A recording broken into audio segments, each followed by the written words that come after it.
India TV YouTube channel को subscribe करें और बेल आइकन दबाएं। वोटों की गिनती की तरफ क्योंकि सिर्फ 4 मिनट बाकी हैं पहला रुझान आने में, और दिलचस्पी सभी राज्यों को लेकर है। इंडिया टीवी पर आप सबसे तेज नतीजे देखेंगे। सिर्फ 4 मिनट का वक्त बाकी है जब ये ट्रेंड्स आने शुरू हो जाएंगे। तो हम आपके सामने लगातार प्रस्तुत कर रहे हैं और अब से लगातार आपके सामने प्रस्तुत करेंगे रुझान और उसके साथ साथ नतीजे जो बताएंगे कि 4 राज्यों और 1 यूनियन टेरिटरी में क्या स्थिति होने जा रही है और कौन जीतता दिखेगा, कौन आगे बढ़ता दिखेगा। इसमें कोई शक नहीं है कि लगातार तस्वीर बदलती रहेगी जैसे जैसे मतगणना होगी। इस बात पर भी आपको एक बार फिर से जोर देकर कहना चाहते हैं कि इस बार की मतगणना की पूरी प्रक्रिया बड़ी लंबी चलने वाली है, क्योंकि कोविड प्रोटोकॉल की वजह से एक टेबल पर सिर्फ 7 व्यक्ति के खड़े होने की बात कही जा रही है। और उसके साथ साथ 108 हॉल हैं बंगाल में, जहां पर 108 माफ कीजिएगा केंद्र है बंगाल में, जहां पर 700 हॉल में काउंटिंग की पूरी प्रक्रिया चलेगी। उसी तरह से अन्य राज्यों में भी इसी तरह का इंतजाम किया गया है। विस्तृत और वृहद इंतजाम है ताकि कोई भी ऐसा व्यक्ति जो कि कोरोना से संक्रमित हो आसपास ना पटक सके। इसलिए रिजल्ट्स आने में देरी होगी, रुझान आने में भी देरी होगी, लेकिन ट्रेंड्स लगातार आपके सामने बताते रहेंगे। ट्रेंड्स क्या बता रहे हैं, उसके आधार पर क्या आकलन निकल कर आ रहा है और राजनीति किस दिशा में जाएगी, इस पर हम लगातार आपके साथ चर्चा करते रहेंगे, बताते रहेंगे। और स्टूडियो में हमारे साथ अब सज्जन कुमार सिंह भी आ चुके हैं, पीपल्स पल्स के, जिन्होंने वो सर्वे किया आपके लिए। बहरहाल आज तो इम्तिहान का दिन है। सज्जन, नेता लोग अभी आज दिन भर काफी परेशान रहेंगे जब तक नतीजे आएंगे, तो एग्जाम तो आपका भी है आज, क्या लग रहा है आपको? नहीं, देखिए अभी तक तो हम अपने जो हमारी जो फाइंडिंग है हम उस पर काफी ये है आश्वस्त हैं उसको लेके। तो आप आश्वस्त हैं, लेकिन आपको लगता है कि जिस तरह से बंगाल की राजनीति और खास करके अगर मैं कल की ममता बनर्जी की मीटिंग की बात करूं, जिसमें उन्होंने पूरे तरीके से ये साफ कर दिया कि सत्ता दोबारा उन्हीं की आ रही है, लोगों को आश्वस्त किया कि जो मंत्रालय है वो उसी हिसाब से बटेगा जैसे पहले बटे हुए थे, और साथ ही साथ लोगों की जिम्मेदारियां भी नए तरीके से दी, और यहां तक कि पश्चिम बंगाल में लॉकडाउन, पार्शियल लॉकडाउन की घोषणा भी की। तो सज्जन, वो अभी तक तो मान के चल रही है कि वो वापस आ रही है? देखिए, एक कहावत है कि नेता वो होता है जो ये बताता है कि आज क्या होगा, अगले हफ्ते क्या होगा और अगले महीने क्या होगा, और जब वो नहीं होता है तो ये बताता है कि ऐसा क्यों नहीं हुआ। और आप क्या बताते हैं? बिल्कुल, हमारी फाइंडिंग जो है वो लोगों से बातचीत के आधार पे और जो हमारी मेथोडोलॉजी है उसके आधार पे है। हालांकि हम लोग एस्ट्रोलॉजर नहीं हैं, लेकिन एक साइंटिफिक स्टडी के नाते मैं आश्वस्त हूं कि जो परिणाम होगा, जो हमने जो दिया है, उसी के आसपास होना चाहिए। अब चूंकि देखिए सिर्फ 1 मिनट रह गया है और ईवीएम मशीनें खुलेंगी, पोस्टल बैलेट्स जो हैं वो खुलेंगे और उसके बाद ट्रेंड्स आएंगे। तो सज्जन, थोड़ा सा उस पर हमको बताइए कि क्योंकि आप हर चुनाव को देखते होंगे, आमतौर पर पहले ये माना जाता था कि 12 बजे के आसपास तक एक स्थिति पता चल जाती है कि इस राज्य में क्या होने जा रहा है। ऐसा भी अजय कह रहे थे, इस बार देर लग सकती है? हाँ बिल्कुल, आप देखें तो ये चीज़ बिहार के टाइम में भी आप देखें तो काफ़ी देर रात तक वो क्लियर नहीं हुआ था। 2 कारण होते हैं, एक तो कोविड के कारण देरी हो रही है, दूसरा ये होता है कि जब बिल्कुल ही बहुत ही पैशनेटली कंटेस्टेड इलेक्शन। अच्छा, देखिए गिनती शुरू हो चुकी है, अब वोटों की गिनती शुरू हो चुकी है बंगाल में भी, केरल में भी और असम में भी।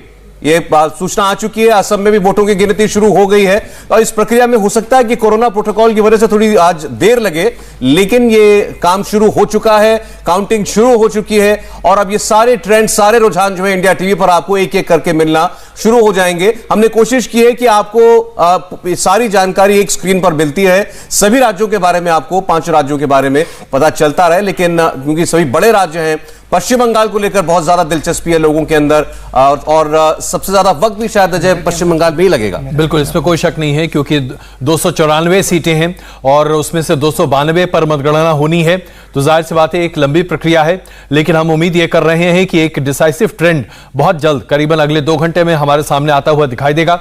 और अभी जो पोस्टल बैलेट की आप चर्चा कर रहे थे, इस बार जो चुनाव हुए हैं, इसमें पोस्टल बैलेट की संख्या अन्य चुनावों से कहीं ज्यादा है।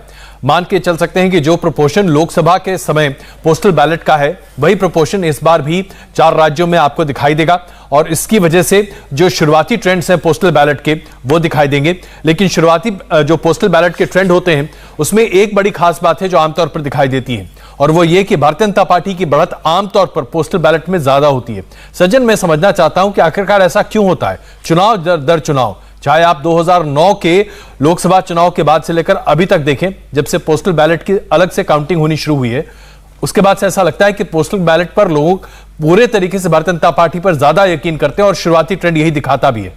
जी देखिए, ये बात यह है कि बीजेपी की जो पुरानी इमेज है और जो ज़्यादा पॉपुलैरिटी जो कोर बेस की है वो मिडिल क्लास और सर्विस सेक्टर की है।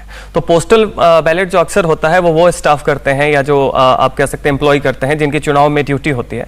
तो आप देखें कि तो बीजेपी का जो एक मिडिल क्लास, एक अर्बन, एक सर्विस क्लास में जो बेस है वो अभी भी बाकी पार्टियों से काफ़ी ज़्यादा है। हालांकि अब बीजेपी रूरल पार्टी भी बन चुकी है, लेकिन वो पुराना बेस जो है अभी भी ज़्यादा है। इस कारण से हर बार पोस्टल बैलेट में आप देखेंगे कि बीजेपी की जो लीड है वो ज़्यादा होती है। 2 मिनट हो चुके हैं, गिनती शुरू हुई और किसी भी वक्त पहला ट्रेंड, पहला रुझान जो है वो आपको हमारी स्क्रीन पर नजर आ सकता है। आमतौर पर अजय जी आधा घंटा 45 मिनट मानते हैं कि शुरुआत में लगता है पोस्टल बैलेट में। बिल्कुल, करीब 8:45 के आसपास पहला ट्रेंड आना शुरू होता है, लेकिन कभी कभी ये और पहले भी आ जाता है क्योंकि अब हर राउंड की काउंटिंग के बाद उसके वेरिफिकेशन और साइनिंग होती है और उसके साथ साथ हम 5% का जो वेरिफिकेशन है वीवीपैट का वो भी लेकर चलते हैं। तो थोड़े ट्रेंड्स पहले से आने शुरू हो जाते हैं। हो सकता है कि हम पहले भी ट्रेंड्स दिखा पाएं, लेकिन 8:45 8:50 के आसपास एक डिसाइसिव ट्रेंड पोस्टल बैलेट का आना शुरू हो जाता है और तकरीबन 10 बजे के आसपास आमतौर पर ऐसा देखा गया है कि जो मतगणना की प्रक्रिया शुरू हो जाती है जिसमें तकरीबन 2 या 3 राउंड की काउंटिंग हो चुकी होती है, उसकी वजह से एक डिसाइसिव ट्रेंड आना शुरू हो जाता है। लेकिन कुछ भी कहना अभी अप्रत्याशित है, बिल्कुल ठीक और जाहिर सी बात है उसमें ये कब कितना वक्त लगेगा। जैसे हमने बिहार में देखा था, बिहार में लगभग 12 बजे 1 बजे रात तक रिजल्ट्स डिक्लेयर हो रहे थे। तो ऐसा नहीं है कि बंगाल में कुछ बहुत भिन्न स्थिति हम देखेंगे। तो चलिए, इंतजार रहेगा अभी ट्रेंड्स का कि पहला रुझान हमें किस राज्य से मिलता है, यह भी देखना होगा। और हमारे सहयोगी हमारे साथ लगातार बने हुए हमारे रिपोर्टर्स जो कि महीनों से ग्राउंड पर हैं, उनसे भी हम लगातार बात करेंगे, क्योंकि आज नेताओं की बात सुनने से ज्यादा यह जानना जरूरी है कि ग्राउंड पर जो महसूस किया गया था, इतने महीनों आप लोगों ने जो इलेक्शन कवरेज देखी इंडिया टीवी पर, वो कितनी सदी हुई थी। और जैसा सज्जन कह रहे हैं, उन्हें पूरा यकीन है कि उनका अपना जो एस्टिमेट है उस पर आज के नतीजे आज वो उस पैमाने पर खरे उतरेंगे। पवन नारा बंगाल में ही अभी भी हमारे साथ लगातार वो भी बने हुए हैं। विजय लक्ष्मी असम में बहुत वक्त विजय लक्ष्मी रही हैं, असम में तमाम सीनियर लीडर्स से उन्होंने बात की है, तो वो असम को बहुत बेहतर समझती हैं। और अमित हैं हमारे साथ, अमित ने बंगाल में बहुत ज्यादा कवरेज की है, तो सबसे लगातार बात होगी। लेकिन इंतजार अभी पहले ट्रेंड का ही है और पहला ट्रेंड कौन से राज्य से आएगा यह भी हमको देखना होगा। लेकिन सज्जन, एक बात यह कि अगर जैसा बंगाल की बिहार की बात कर रहे थे, ऐसा अगर कोई फंसा हुआ चुनाव होता है, क्योंकि वो चुनाव कहीं भी जा सकता था, तो उतना वक्त लगता है। अगर कोई राज्य एक डिसाइसिव मैंडेट की ओर है, तब शायद स्थिति जल्दी क्लियर हो जाएगी। नहीं, देखिए, इसमें ये प्रक्रिया भी एक है कि जब आप अलग अलग पार्टी के पोलिंग एजेंट होते हैं और जब चुनाव फंसा हो या डिसाइसिव। पहला रुझान आ गया है बंगाल के बांकुरा से और बीजेपी के उम्मीदवार पोस्टल बैलेट्स की गिनती में आगे चल रहे हैं। तो बंगाल से जहां सबसे ज्यादा दिलचस्पी है, वहीं से पहला ट्रेंड आया है बांकुरा का। बंगाल में बीजेपी आगे चल रही है। बांकुरा सीट के बारे में कुछ आपसे बताएंगे। देखिए, जो बांकुरा जो एरिया है, कुल मिला के अगर हम मोटा मोटी कहें तो ये जंगल महल एरिया में आता है। यहाँ पे दलित हैं, यहाँ पे आदिवासी समाज के लोग हैं और भी हैं। बांकुरा प्रॉपर सीट जो है उसमें मिडिल क्लास भी है। तो ये जो एरिया है, ये 2019 में भी काफी मजबूती से बीजेपी के साथ था। वही ट्रेंड जो लोकसभा के थे, वही इशू के आधार पर ही विधानसभा भी हुआ था। तो ये एक्सपेक्टेड है कि यहाँ पे बीजेपी की लीड होगी, यही नहीं इस पूरे रीजन में। बिल्कुल, दरअसल अगर हम देखें तो पहले फेज के चुनाव में इसी क्षेत्र से भारतीय जनता पार्टी की एक तरह से शुरुआत हुई थी और यही सबसे महत्वपूर्ण बात है कि एक अच्छी शुरुआत के साथ भारतीय जनता पार्टी को उम्मीद है कि पश्चिम बंगाल में इस बार वो अपना परचम लहरा पाएंगे। लेकिन सज्जन, अगर हम इस पूरे इलाके को देखें तो यहां पर जो इकोनॉमिक स्ट्रक्चर है वो बहुत ही बुरे स्थिति में है और आज से नहीं है, वामपंथी दलों के जमाने से ही है। 1947 से विकास की बयार यहां बहुत कम पहुंची है। ऐसा क्यों है कि सक्सेसिव गवर्नमेंट्स यहां पर आर्थिक विकास पर जोर नहीं दे रही थी, जबकि इस इलाके में विकास की काफी गुंजाइश है। देखिए, ये जो बंगाल का जो ये पिछड़ापन है वो कोर और पेरिफेरी वाला मामला है। सारा का सारा ध्यान जब आप कुछ शहरों पे, खासकर कोलकाता पे करेंगे, और ये वो राज्य हैं जो आजादी के पहले, ये वो हिस्से हैं जो आजादी के पहले ये सज्जन, मैं आपको रोकूंगा क्योंकि अब और ये बार बार हो सकता है मुझे आपको रोकना पड़े क्योंकि एक ट्रेंड और आया और इस बार टीएमसी का खाता भी खुलता दिखाई दे रहा है रुझानों में, और ये रुझान अभी बहुत देर तक रुझान ही रहेंगे। कैनिंग पूर्व से टीएमसी आगे है। कैनिंग पूर्व कौन सी कॉन्स्टिट्यूएंसी है? कैनिंग पूर्व जो है दक्षिण 24 परगना में है। यहाँ पे माइनॉरिटी पॉपुलेशन बहुत ज्यादा है, तो एक्सपेक्टेड है कि यहाँ से जो है कैनिंग पूर्व जो है वो टीएमसी के खाते में। दो जो रुझान आए उस पर मैं कुछ कहना चाहता हूं, क्योंकि दोनों ये ट्रेंड बताते हैं कि बांकुरा से जो आया है, और बांकुरा जो जंगल महल का इलाका है, बांकुरा में जैसे कि अभी अजय जी ने पूछा कि आखिरकार वहां पर क्यों विकास नहीं हुआ, तो जब मैं वहां पर गया, लोगों से बातचीत ये हुई कि लोगों का कहना है कि उस इलाके में कभी देखा ही नहीं गया, ना ही इन्वेस्टमेंट कभी किया गया। वहां पानी की बहुत दिक्कत है, लोगों के घरों में पानी की इतनी दिक्कत है, लोग कहते हैं कि हमें पानी चाहिए, हमारे घर तक पानी नहीं आता है। और इतने सालों में, यानी कि ना लेफ्ट ने उसमें कुछ काम किया और ना ही 10 साल से जो टीएमसी वहां पर पहुंची उन्होंने भी काम नहीं किया। तो पूरा जो बांकुरा और पुरुलिया का इलाका है, यहां पर पानी एक बहुत बड़ा मुद्दा है, लोगों को घर तक पानी चाहिए होता है, और अगर किसान भी जाएंगे तो उनको भी चाहिए। अमित, आप ये बताइए कि अभी 292 में से 2 ट्रेंड है बीजेपी और टीएमसी के बीच। मैं सौरभ बता रहा हूं, कैनिंग दक्षिण 24 परगना में पड़ता है, ये टीएमसी का गढ़ है। यहां पर आप देखिएगा टीएमसी लगातार अच्छा ही करेगी। नहीं, ये लेकिन अभी जो एक बटा हुआ है, क्या 50-50 वाला ही मामला रहने वाला है? बिल्कुल, मैं लगातार आपको ये बता रहा हूं कि यहां पर जो चुनाव हुए हैं उसमें मैंने हर बार ये बोला है कि जो बंगाल की लड़ाई है वो 50-50 की लड़ाई है। जो भी एक आगे जाएगा वो यहां पर बाजी मार जाएगा, यानी कि क्रिकेट मैच है, आखिरी बॉल तक हमें देखना होगा। क्योंकि कुछ इलाकों में, जैसे कि दक्षिण 24 परगना, यहां पर टीएमसी बहुत स्ट्रांग है, लेकिन बीजेपी ने अपने आप को जो स्ट्रांग बनाया, जैसा कि सज्जन भी बता रहे थे, मिदनापुर, जंगल महल, बीजेपी बहुत स्ट्रांग है यहां पर टीएमसी को बहुत जबरदस्त फाइट मिलने जा रही है। और सबसे इंटरेस्टिंग यह होगा जब आप उत्तर 24 परगना में जाएंगे, जहां पर टीएमसी के गढ़ में बीजेपी ने कैसे सेंधमारी की है। जब नतीजे आएंगे तब पता लगेगा, क्योंकि जिसने वहां पर ज्यादा सीटें निकाली वो बंगाल का चुनाव ले गया। बिल्कुल, 2 ट्रेंड्स, एक बीजेपी के पक्ष में और एक ममता बनर्जी की पार्टी के पक्ष में। और पहला ट्रेंड आज बांकुरा से आया था, दूसरा कैनिंग सीट से आया है। कैनिंग की सीट पर ममता बनर्जी आगे चल रही हैं, बांकुरा से भारतीय जनता पार्टी के उम्मीदवार इस वक्त लीड कर रहे हैं। तमिलनाडु से भी एक रुझान आ चुका है, और वो भी जो अभी तक रुझान लग रहे थे चुनाव के, डीएमके के पक्ष में। अजय जी, बिल्कुल, और डीएमके के पक्ष में आने के साथ साथ मैं आपको यह बता दूं कि हमने अभी दिखाया केरल में भी 2 रुझान सामने आए हैं, और ये 2 रुझान एलडीएफ के पक्ष में है। जिस तरह से ऐसा माना जा रहा था कि तमिलनाडु में इस बार सत्ता परिवर्तन की संभावनाएं बहुत प्रबल थीं।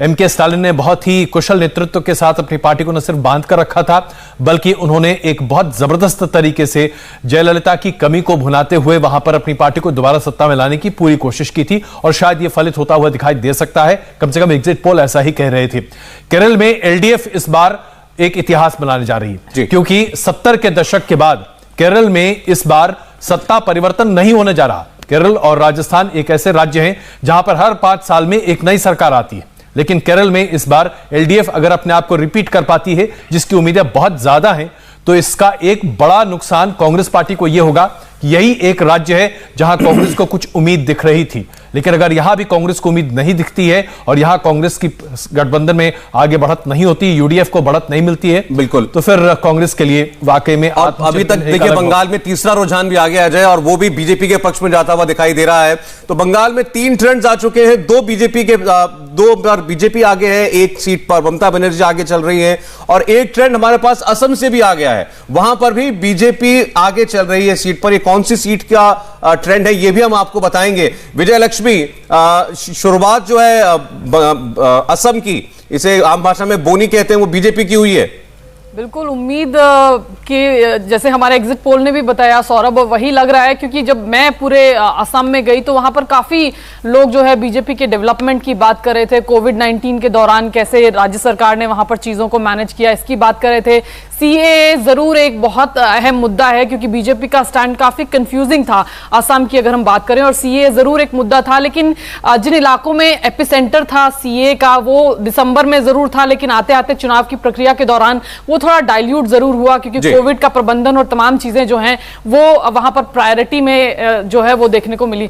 तो ये उम्मीद के मुताबिक अभी चल रही है चीजें। चलिए, लेकिन अभी बहुत बहुत शुरुआत है, बहुत अर्ली है, और एक ही रुझान है असम से। बंगाल से लेकिन 5 ट्रेंड्स आ चुके हैं, 3 पर बीजेपी आगे चल रही है, 2 पर टीएमसी। तो ये मामला अभी तक तो बिल्कुल लगभग बराबरी पर टिका हुआ है। पवन, क्या उम्मीद है आपको, यहां पर स्थिति साफ होते होते कितनी देर लगेगी? 11 बजे तक तस्वीर साफ होगी सौरभ जी, लेकिन शुरुआत में आपको एक बात बता दूं, ममता बनर्जी ने सभी अपनी चुनाव एजेंट से वीडियो कॉन्फ्रेंसिंग के जरिए बात कही और जो उन्होंने हिम्मत बंधाने वाला मंत्र अपने आप को दिया जिसमें एक संदेश छिपा है, वो ये कहा है कि शुरुआत में हम पिछड़ते हुए नजर आ सकते हैं, लेकिन आप काउंटिंग सेंटर छोड़ के मत जाइएगा, हिम्मत रखिएगा। तो आप समझ सकते हैं कि ममता बनर्जी को भी उम्मीद है कि मामला बहुत टाइट है और कार्यकर्ताओं की हिम्मत बंधाए रखना जरूरी है। ममता बनर्जी का ये बयान इसलिए भी महत्वपूर्ण है क्योंकि कार्यकर्ता अगर पोलिंग सेंटर छोड़कर चले जाते हैं, काउंटिंग सेंटर छोड़ के चले जाते हैं, तो आप समझ सकते हैं कि किस तरह की स्थिति हो सकती है। तो हिम्मत बंधाई है और हिम्मत बंधाने के पीछे ममता बनर्जी के पास भी जरूर कोई ग्राउंड फीडबैक पहुंचा होगा, जिसके बाद इस तरह की बात की गई है। हालांकि पिछले कुछ एग्जिट पोल के आधार पर कई बार ऐसा हुआ है कि कोई पार्टी आगे है और बाद में नतीजे पलट गए हैं, लेकिन जहां अधिकतर एग्जिट पोल इसे कांटे की लड़ाई बता रहे हैं इंडिया टीवी को छोड़कर, वहां ममता बनर्जी का यह कहना कि शुरुआती रुझान देखकर हिम्मत ना हारे, लड़े वहीं बैठे, ये बड़ी बात है, ये बड़ी बात है। लेकिन देखिए अभी कुछ मिनट हुए रुझान आते हुए और इस वक्त टीएमसी आगे चल रही है। अगर आप ओवरऑल लीड्स की बात करें, 4 सीट पर टीएमसी आगे चल रही है और 3 पर भारतीय जनता पार्टी के उम्मीदवार वो आगे चलते हुए दिखाई दे रहे हैं। लेकिन जैसे हम बार बार आपको कह रहे हैं, हर बार काउंटिंग डे पर यही होता है कि शुरुआत में माफ कीजिएगा, कम से कम 1 घंटे तक जब तक प्रॉपर ईवीएम्स नहीं खुलती हैं तब तक के ट्रेंड्स जो होते हैं वो उनको उतना पुख्ता नहीं माना जाता। बिल्कुल सर, अगर आप देखें तो इटाली में, केरल में 5 सीटों पर रुझान सामने आ चुका है, जिसमें से 4 रुझान जो हैं वो एलडीएफ की तरफ जाते हुए दिखाई दे रहे हैं और 1 यूडीएफ की तरफ। कुल मिलाकर देखा जाए तो पोस्टल बैलेट की जो पूरी प्रक्रिया है वो केरल में काफी तेजी से आगे चल रही और वहां पर हालांकि कोविड का बहुत जबरदस्त प्रकोप है, इसके बावजूद केरल की जो मतगणना है 7 सीटें असम में आप देखिए, और ये जिस तरह से चीजें बदल रही हैं, मैं माफ कीजिएगा, केरल की 8 सीटें अब हो गई हैं, 7 और 1 का ये आंकड़ा चल रहा है। ऐसा लग रहा है कि अभी जो शुरुआती रुझान है कम से कम पोस्टल बैलेट में, जो खास करके वो लोग जो मिडिल ईस्ट और गल्फ कंट्रीज में काफी ज्यादा रहते हैं, उनके हिसाब से अगर देखें तो एलडीएफ में लोगों ने अपना भरोसा दोबारा जताया है, जबकि जो मुख्यमंत्री हैं उनके ऊपर करप्शन के चार्जेस, कोविड के मिसमैनेजमेंट के चार्जेस, तमाम तरह की अन्य बातें सामने रखी गई। लेकिन इस बार हो सकता है कि केरल पूरे देश को आश्चर्यचकित करे। लेकिन सज्जन, ये बंगाल में तो अभी तक ये बिल्कुल बराबरी का मामला चल रहा है, 5-5 सीटों पर भाजपा और टीएमसी दोनों आगे। नहीं, देखिए, एक तो ये है कि ये अभी पोस्टल बैलेट है, दूसरा अगर आप हमारे जो एग्जिट पोल से टैली से अगर मैच करें तो बिल्कुल मिल रहा है। सितालकुची हमने टीएमसी दिया था और दूसरा जो दक्षिण 24 परगना की सीट है, जैसा अभी बताया गया, उसमें भांगर हो या कैनिंग पूर्व हो, इन सब सीटों पे और खानाकुल हो या आरामबाग हो, हावड़ा उत्तर से बीजेपी आगे बताएगी। बिल्कुल, वहां से उमेश राय कैंडिडेट है बीजेपी के, हमारे इसमें वो जीतने की उनकी उम्मीद है बीजेपी से। तो ये जितनी सीटें अभी आप कह रहे हैं कि दिखाई गई हैं, ये आपके अपने एस्टिमेट से मेल खाती हैं? अभी तक तो मेल खा रही है। ठीक है, तो अगर इनके एस्टिमेट से मेल खाता रहा मामला, तो इन्होंने तो साफ कह रखा है कि बीजेपी की सरकार बननी चाहिए पश्चिम बंगाल के अंदर। लेकिन फिलहाल ट्रेंड से बता रहे हैं कि बंगाल में बिल्कुल बराबरी का मामला है। अभी पवन ने आपको बताया कि ममता बनर्जी ने अपने पोलिंग एजेंट्स को यह कहा है कि वो काउंटिंग सेंटर्स छोड़कर ना जाएं। उन्होंने यह भी कहा है कि शुरुआत में ऐसा आपको प्रतीत हो सकता है कि आप पिछड़ रहे हैं, यानी पार्टी पिछड़ रही है, लेकिन काउंटिंग सेंटर को छोड़े नहीं। यह अपने आप में एक बहुत बड़ी बात है। अमित, क्या संदेश है इसका? देखिए, इसका तो बिल्कुल संदेश ये है कि आखिरी वक्त तक आप रुके रहिए, क्योंकि हमें पता लगना चाहिए, क्योंकि बहुत कम मार्जिन से हारेंगे। जैसे कि नंदीग्राम में आपको बता देते हैं सौरभ, जहां पर ममता बनर्जी बॉयल के जाके बूथ में बैठ गई थी जिस दिन पोलिंग थी, यानी 1 तारीख को। उसका मतलब यह था कि अगर मैं बात करता हूं नंदीग्राम की, नंदीग्राम में आप बताइए कि बॉयल जो है, जहां पर 1000 के करीब आपके वोटर्स हैं, 1000 के वोटर्स में सबके सब हिंदू वोटर्स हैं, वहां पर शायद 1 या 2 मुस्लिम वोटर्स होते हैं। तो ममता बनर्जी को पता था कि अगर मेरे पास भी तो कुछ वोटर्स आएंगे, ऐसा तो हो ही नहीं सकता कि सभी के सभी कोई पोलराइज होकर चला जाए। इसीलिए ममता का यह कहना है कि आखिरी तक इसलिए इंतजार किए क्योंकि जो करीब 5 बजे, यानी कि 4-5 बजे, यानी कि आफ्टरनून सेकेंड हाफ में भी लोग वोट करने गए थे, जिसमें लगता है कि हो सकता है कि ममता को भी कुछ वोट मिले। एक और सीट है मीना खान सीट बंगाल की, यहां से अब टीएमसी आगे हो गई है। 7 सीटों पर टीएमसी आगे चल रही है, 6 पर इस वक्त बीजेपी आगे लीड कर रही है। बशीरहाट दक्षिण से भी टीएमसी आगे चल रही है। सज्जन जो है सहमत है इन सारी सीटों के आकलन से? सज्जन जी बिल्कुल, बशीरहाट उत्तर, दक्षिण और मीना खान, ये सारी सीटें जो है हमने टीएमसी के खाते में डाली है। कारण यही है कि देखिए ये सब सीटें जो है डेमोग्राफी के आधार पर रिजल्ट दे रही हैं, और जैसा हमने पहले भी बताया कि इस बार परिणाम जो हैं वो डेमोग्राफी के आधार पर सबसे ज्यादा निश्चित हो, चाहे सितालकुची हो, चाहे मीना खान हो दक्षिण 24 परगना का, चाहे आपका बाशिरहाट हो उत्तर 24 परगना का, ये सब सीटें हैं जो माइनॉरिटी डोमिनेटेड है, तो यहां से टीएमसी की लीड जो है वो एक्सपेक्टेड है। लेकिन इसमें मैं एक चीज जोड़ना चाहता हूं, जो बशीरहाट दक्षिण है, हो सकता है कि आगे चल के बीजेपी इस पे आगे निकले, क्योंकि ये वो इलाका है जहां पर मुस्लिम वोटर्स कम है, हिंदू वोटर्स ज्यादा है। और यहां पर जब बाईपोल हुआ था, बाईपोल में यहां पर बीजेपी ने सीट निकाली थी बशीरहाट दक्षिण से, और वहां पर जब मैं गया था, जब लोगों से बातचीत हुई थी, तो हमें वहां पर कहीं ना कहीं एक राय जो मिली थी जिसमें लग रहा था कि हो सकता है कि बीजेपी को वहां पर एडवांटेज है, लेकिन उत्तर में नहीं होगा, हो सकता है थोड़ा रुकना पड़े, तब हमें पता लगा कि आगे वोटिंग के बाद क्या हुआ। देखिए अभी तो फिलहाल बिल्कुल बराबरी पर है टीएमसी और बीजेपी, 8-8 सीटों पर 16 लीड्स हैं हमारे पास, और 8-8 पर बीजेपी और टीएमसी आगे चल रही हैं बंगाल के अंदर।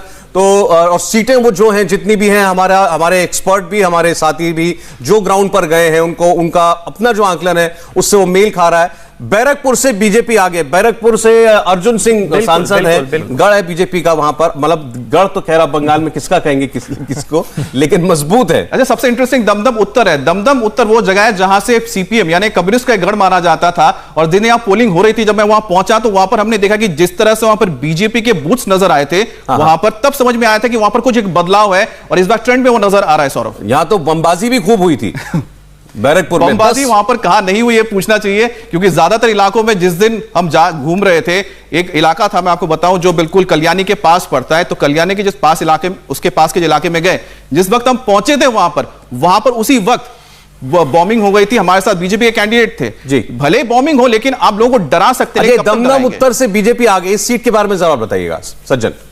देखिए दमदम उत्तर, जैसा कि अभी उन्होंने बताया कि यहाँ पे पहले सीपीएम का बेस था, और बहुत लोग ये भी मान रहे थे कि अगर सीपीएम अपना वोट होल्ड करने में थोड़ी सफल होती है तो बीजेपी को नुकसान हो सकता है। लेकिन इस बार जो हमने देखा कि दमदम उत्तर और प्रॉपर दमदम, ये जो दो सीटें हैं, इन दोनों जगह पे हमें जो रुझान दिखा वो बिल्कुल बीजेपी के पक्ष में दिखा। कैंडिडेट भी यहाँ पे कोई फैक्टर नहीं था, कोई नाराजगी नहीं थी। तो कुल मिला के ये जो है मध्य वर्ग ज्यादा है यहाँ पे, बाकी आपके वर्किंग क्लास भी हैं, हिंदी भाषी भी है यहाँ पे, और इस तरीके से ये टीएमसी बनाम बीजेपी सीट था, जिसमें मेरे हिसाब से बीजेपी का निकलना जो है यहाँ से लगभग तय होना चाहिए। मुर्शिदाबाद का ट्रेंड भी आ रहा है, बताएंगे आपको मुर्शिदाबाद में इस वक्त कौन आगे चल रहा है। रतुआ से टीएमसी आगे चल रही है। टोटल 21 ट्रेंड्स हमारे पास हैं, 12 पर बीजेपी आगे और 9 पर टीएमसी। मुर्शिदाबाद से भारतीय जनता पार्टी आगे चल रही है। बिल्कुल, देखिए हमारे सर इसमें एग्जिट पोल में भी था कि पूरे मुर्शिदाबाद में 3 लोकसभा में 21 सीट में हमने 1 सीट बीजेपी को दिया था, वो प्रॉपर मुर्शिदाबाद। हालांकि ये बहुत क्लोज मामला है, हो सकता है थोड़ा आगे पीछे भी हो जाए, लेकिन हम एक्सपेक्ट कर रहे थे कि अगर कोई एक सीट पूरे मुर्शिदाबाद में बीजेपी निकाल सकती है तो प्रॉपर मुर्शिदाबाद सदर वाली जो सीट है, जिसका परिणाम आ रहा है। लेकिन मुर्शिदाबाद में ये जो बदलाव दिख रहा है, इसे आप किस तरह से आंकेंगे सर्जन? क्योंकि यहाँ का जो डेमोग्राफी है वो भी एक तरह से भारतीय जनता पार्टी को बहुत सपोर्ट करता हुआ नहीं दिखाई देता, और ममता बनर्जी और उनकी पार्टी का वर्चस्व यहाँ पर अच्छा खासा रहा है। मुर्शिदाबाद में बदलाव क्यों होना चाहिए? देखिए मुर्शिदाबाद में देखिए एंटी इनकम्बेंसी जो है वो अक्रॉस द कम्युनिटी है, लेकिन बात यह है कि जो माइनॉरिटी है उनकी अपनी एक माइनॉरिटी साइकोलॉजी होती है, असुरक्षा की भावना होती है, तो वो खुश होकर या ग्रज से वो टीएमसी को वोट करेंगे। लेकिन हमने देखा कि मुर्शिदाबाद में जहां मुश्किल से 5% का डिफरेंस है, हिंदू 5% ज्यादा है, हमें कोई भी रेस्पोंडेंट नहीं मिला, चाहे वो रिटायर्ड नेवी ऑफिशियल हो, चाहे वो एक वेज लेबरर हो, जो कि बीजेपी के पक्ष में न बोला हो, अगर वो हिंदू से है। तो इस तरीके से हमें लगा कि शायद इस पोलराइजेशन में और परिवर्तन की चाह में 1 सीट अगर बीजेपी निकाल सकती है पूरे मुर्शिदाबाद में, तो वो मुर्शिदाबाद की सीट होगी। तो अब देख, लेकिन अब फर्क थोड़ा बढ़ता जा रहा है, यानी गैप बढ़ता जा रहा है। बीजेपी 14 पर आगे हो गई है, 9 पर टीएमसी आगे है, और कांग्रेस प्लस का यानी कांग्रेस लेफ्ट और आईएसएफ जो कॉम्बिनेशन है उसको भी 1 सीट पर लीड जो है वो मिली हुई है। हम आपको बताएंगे कि एक्चुअली ये सीट किसकी है जिस पर वो 1 आपको दिखाई दे रहा है। 15 पर देखिए भाजपा आगे हो गई है, और 9 पर तृणमूल कांग्रेस आगे चल रही है।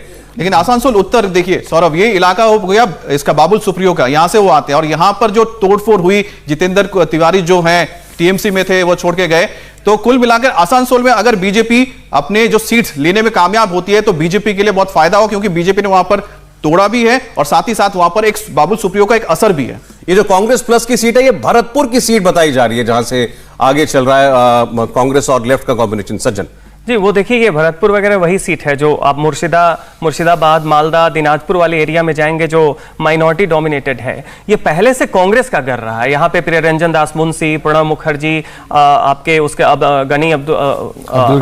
अब्दुल गनी खान हो गए, या आपके ये अधीर रंजन चौधरी हो गए। तो ये पहले से कांग्रेस का कर रहा है, लेकिन इस बार क्या हो रहा है कि टीएमसी भी उनके खाते में बहुत ज्यादा सेंधमार कर रही है। लेकिन अभी आपने देखा होगा कि बोलपुर की जो सीट है, जो प्रॉपर शांति निकेतन, वहां से बीजेपी आगे चल रही है। वहां से वहां के पूर्व मंत्री चंद्रनाथ सिन्हा हैं, उनके अगेंस्ट में अनिर्बन गांगुली हैं जो बीजेपी के श्यामा प्रसाद मुखर्जी फाउंडेशन के भी वो हेड हैं।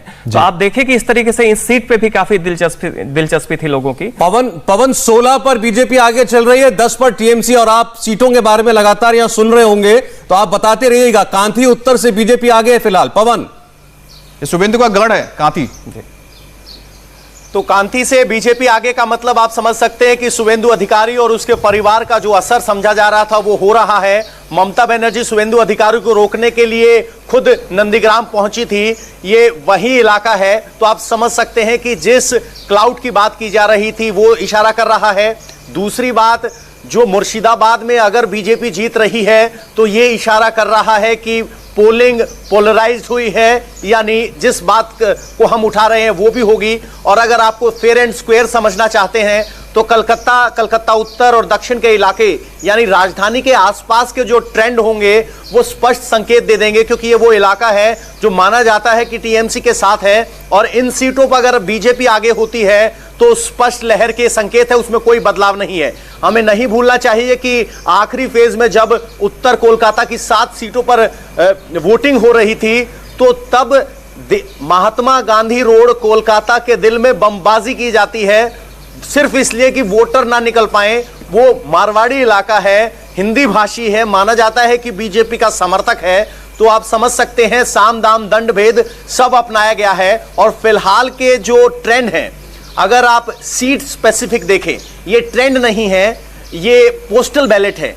लेकिन ये पोस्टल बैलेट एक संकेत इस दिशा में दे रहे हैं कि जो फैक्टर्स हम काउंटर मान रहे हैं कि इन फैक्टर्स पर चुनाव हुआ है, उसको अगर वहां रिफ्लेक्ट होते हुए देख रहे हैं तो लग रहा है कि शायद हम नब्ज पकड़। अब जैसे बंगाल के रामनगर से भारतीय जनता पार्टी आगे है, 20 पर अब बीजेपी आगे हो चुकी है, 11 पर टीएमसी। और इंडिया टीवी पर आप इतनी डिटेल्ड कवरेज देख पा रहे हैं, उसकी वजह यह है कि हमारे एक्सपर्ट भी, हमारे रिपोर्टर्स, ये सभी वो लोग हैं जो कि ग्राउंड पर रहे हैं महीनों। इसलिए अच्छी बात यह है कि अभी तक हर सीट का असेसमेंट इनके अपने असेसमेंट के साथ मेल खा रहा है, तो एक लॉजिकल को रीजनिंग हो पा रही है। जी बिल्कुल, इसमें कोई शक नहीं है कि हम लगातार कंसिस्टेंट तरीके से आपको बता रहे हैं कि किस सीट पर कहां क्या रुझान है। आपने हमारा ओपिनियन पोल देखा, आप हमारे एग्जिट पोल को देख रहे हैं, और उसके आधार पर अब जो ट्रेंड्स सामने आ रहे हैं वो हमारे एग्जिट पोल को काफी हद तक समर्थित करते हुए दिख रहे हैं। और जो लीड्स हैं 21 से 11, ये अपने आप में बता रहे हैं। हालांकि हम एक बार फिर अपने दर्शकों को कहना चाहते हैं, ये अभी पोस्टल बैलेट के लीड्स हैं जो अभी आप देख रहे हैं। हो सकता है कि परिस्थितियां बदल जाएं, लेकिन ये चुनाव का एक तरीका होता है और इसके बारे में कुछ कहा नहीं जा सकता। लेकिन बंगाल को लेकर जो अभी स्थिति दिख रही है, अगर यही बहाल रहता है तो तृणमूल कांग्रेस को वाकई में विचार करना पड़ेगा कि कहां और कितनी गलतियां हुई हैं। लेकिन अगर अभी हम अन्य राज्यों की तरफ भी देखें, अगर आप असम की तरफ देखें तो 13 रुझान सामने हैं, उसमें से 9 बीजेपी के पास जाती हुई दिख रही है और कांग्रेस के पास 3। यानी कि कांग्रेस की स्थिति अब असम में फिलहाल पोस्टल बैलेट में बहुत अच्छी नहीं दिखाई दे रही। तमिलनाडु में अभी तक सिर्फ 7 रुझान सामने आए हैं और 5 डीएमके के पास हैं। केरल में सबसे ज्यादा तकरीबन 63 रुझान सामने हैं केरल में, और उसके आधार पर यह कहा जा सकता है कि 65 रुझान सामने हैं, 39 एलडीएफ के खाते में, यानी कि केरल में एक बार फिर सरकार की रिपीट होने की बात है। और सबसे बड़ी बात यह है पुडुचेरी में अभी जो रुझान आ रहे हैं वो भारतीय जनता पार्टी के पक्ष में है, वहां पर कांग्रेस ने अपना खाता तक नहीं खोला है। ये एक बहुत ही अलग तस्वीर प्रस्तुत करी। सज्जन, अगर हम इसे एक ओवरऑल पर्सपेक्टिव के तौर पर देखें, क्या ये हम मान सकते हैं कि भारतीय जनता पार्टी के लिए अभी तक जो रुझान सामने आ रहे हैं इससे अच्छी खबर नहीं हो सकती? बिल्कुल इससे अच्छी नहीं हो सकती। हालांकि जैसे आपने कहा कि पोस्टल बैलेट में उनकी लीड होती है, लेकिन मेरा मानना है कि ओवरऑल भी जो एक्चुअल जब रिजल्ट्स आएंगे तो ट्रेंड लगभग इसी तरीके का रहेगा। थोड़ा बहुत आप देखिए, इसमें हमारी एग्जिट पोल और भी ज्यादा है कि जैसे बांकुरा जो पूरा बीजेपी स्वीप कर रही है उसमें 1 सीट सालतोरा है जिससे टीएमसी आगे। हमारे एग्जिट पोल में भी वो चीज दिखा था, सालतोरा पे हम लोगों ने चर्चा भी की थी कि ये काफी इसमें रहा था। तो उस लिहाज से हमें लग रहा है कि जो एक्चुअल भी रिजल्ट होंगे बीजेपी के लिए काफी बढ़िया रहेगा। खड़गपुर सदर से भी बीजेपी आगे दिखाई दे रही है। कृष्णानगर उत्तर से बीजेपी आगे चल रही थी। 27 अब हो चुकी है बीजेपी की लीड, 11 पर तृणमूल कांग्रेस वो आगे चल रही है। तो ये आपके पास ट्रेंड्स हैं अभी तक के। अमित, इनमें से किसी भी सीट पर आप कुछ बोलना चाहें? हाँ बिल्कुल, मैं कृष्णनगर का इसलिए जिक्र करना चाहता हूं क्योंकि मैं वहां पर गया था। वहां पर मुकुल रॉय और वहां पर कोशानी मुखर्जी जो एक्ट्रेस है, उनके बीच ये मुकाबला है। अच्छा, कृष्णनगर में सबसे इंटरेस्टिंग बात यह रही कि वहां पर टीएमसी बहुत स्ट्रांग रही है, लेकिन उनके पिछले कुछ सालों से जो उनके जो एमएलए थे बीमार थे, वो क्षेत्र में नहीं थे, जिसके बाद वहां पर अंदर ही बहुत ज्यादा अंतर्द्वंद चला, काम नहीं हो रहा था। और जो लोग काम कर रहे थे, कट मनी, ये सब बहुत ज्यादा वहां पर चल रहा था, तो लोग परेशान थे। इसी वजह से उनको एक ऐसे चेहरे को डालना पड़ा जिससे कि पार्टी मिलकर चुनाव लड़े। लेकिन वहां पर लोगों ने खुल के बोला है कि वो बीजेपी को देख रहे हैं, लेकिन उसमें मुकुल रॉय फैक्टर नहीं है, वहां पर मोदी फैक्टर थे। और मोदी को देख के, बीजेपी को देख के वहां पर उन्होंने वोट करने की बात कही थी। और इस वक्त हम जो देख रहे हैं, रुझान आ रहे हैं, वो ये बता रहा है कि कृष्णानगर उस तरफ जा रहा है। सिर्फ कृष्णानगर ही नहीं, उसके नीचे जब और भी दूसरे जगहों पे जाएंगे, वहां पर भी नजर आएगा कि जो लोगों ने बोला है वो यहां पर रुझान में दिख रहा है। अमिताभ, आपने मुकुल रॉय का जिक्र किया। मुकुल रॉय इस बार विधानसभा के चुनाव में खड़े हुए उम्मीदवार के तौर पर, लेकिन ऐसा उनके आसपास के लोगों का कहना था कि उनके स्टेचर को सूट नहीं करता है और बहुत ही प्रखर तरीके से मुकुल रॉय कैंपेन करते दिखे भी नहीं। ऐसा क्यों? देखिए, मुकुल रॉय तो पहले चुनाव लड़ना ही नहीं चाहते थे। दूसरी बात है, उनको वहां पर भेजा गया, उन्होंने कैंपेनिंग भी नहीं की। कृष्णनगर में अगर जाएंगे, कोशानी मुखर्जी घर घर जाके उन्होंने कैंपेन किया, लेकिन मुकुल रॉय गए नहीं। मुकुल रॉय वहां पर थे, लेकिन उसकी वजह यह थी कि शायद जो आपने बात कही है, एक नाराजगी रही हो, या फिर क्योंकि शुभेंदु अधिकारी के आने के बाद कहीं ना कहीं उनका जो एक कद था वो कहीं ना कहीं छोटा हुआ है। अगर शुभेंदु अधिकारी नंदीग्राम का सीट निकाल लेते तो आप समझ सकते हैं कि क्या होने जा रहा है। और यह बात मुकुल रॉय को पता है। अगर ऐसा होता है तो उनका जो एक करियर था वो पहले ही बहुत ही, मैं कह सकता हूं कि इतना ऊपर नहीं गया था जो सोच रहे थे, मुख्यमंत्री बनना हो, ये सारी चीजें हो। अगर शुभेंदु अधिकारी ने कहीं वहां बाजी मार दी तो आप मुकुल रॉय को भूल जाइए। फिर बंगाल में अगर बीजेपी के कोई नजर आएंगे तो शुभेंदु अधिकारी नजर आएंगे। यही वजह कि इन सब चीजों से दूर रहना चाहते थे, लेकिन फिर भी उनको दिया गया वो सीट। आप इतने महीने लेकिन बंगाल में बिताने के बाद अभी भी नंदीग्राम की सीट से अपना अटैचमेंट नहीं हटा पा रहे हैं। नंदीग्राम को हटा नहीं सकते। नंदीग्राम तो मैं कह रहा हूं कि मैंने कहा था कि 1 तारीख एक बहुत इंपॉर्टेंट डेट था पोलिंग का, और दूसरा 2 तारीख है। नंदीग्राम में जो होगा वही बंगाल में होगा। चलिए, पवन जो है वो थोड़ा टीएमसी की सीटों के बारे में बताना चाह रहे हैं, जिन सीटों पर टीएमसी आगे चल रही है। पवन। सौरभ जी, हमने जो अभी तक डिस्कस किया है उसमें टीएमसी की कमियां या फिर बीजेपी के पक्ष में लोग वोट क्यों कर रहे हैं, उस पर बड़ी चर्चा हुई। लेकिन हमें टीएमसी की ताकत या पॉजिटिव्स की भी बात करनी चाहिए जो उनके लिए काम कर रही है, और यही तय करेगा कि अच्छा, नंदीग्राम का ट्रेंड आ चुका है। अभी पवन आपको रोक रहा हूं, शुभेंदु अधिकारी आगे चल रहे हैं नंदीग्राम से, और शायद ये बंगाल चुनाव की सबसे बड़ी खबर होगी। नंदीग्राम से शुभेंदु अधिकारी ममता बनर्जी के खिलाफ आगे चल रहे हैं। आप इस खबर को उल्टा भी पढ़ सकते हैं, ममता बनर्जी नंदीग्राम से पीछे चल रही है। अजय, ये बेटर था। देखिए, ये जायंट स्लेयर की बात कही जा रही है, और अभी तक हमने देखा था कि 2019 के चुनाव में स्मृति ईरानी इस खिताब को लेकर सामने आई थी। नमस्ते, मैं हूं मीनाक्षी जोशी। वीडियो और खबरों से अपडेट रहने के लिए India TV YouTube channel subscribe करें, बेल आइकन दबाना ना भूलें। जुड़े रहें इंडिया टीवी के साथ।